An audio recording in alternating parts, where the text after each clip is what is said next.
बिस्मिल्लाहिर्रहमानिर्रहीम। अस्सलामु अलैकुम। मैं हूं हुरैन फातिमा और आप देख रहे हैं हिमायती न्यूज़ HD चैनल। नजर डालते हैं आज की अहम खबरों पर।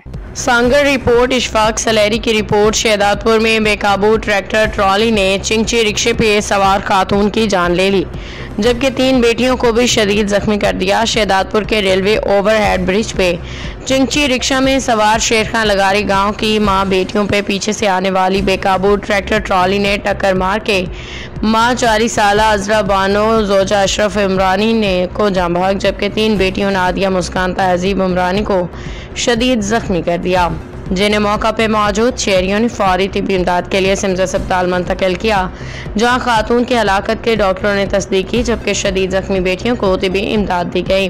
दूसरी जानिब पुलिस ने ट्रैक्टर ट्रॉली अपने कब्जे में लेकर ड्राइवर की तलाश शुरू कर दी है। अब तक के लिए इतना ही। मजीद खबरों और अपडेट्स के लिए देखते रहें हिमायती न्यूज़ HD चैनल।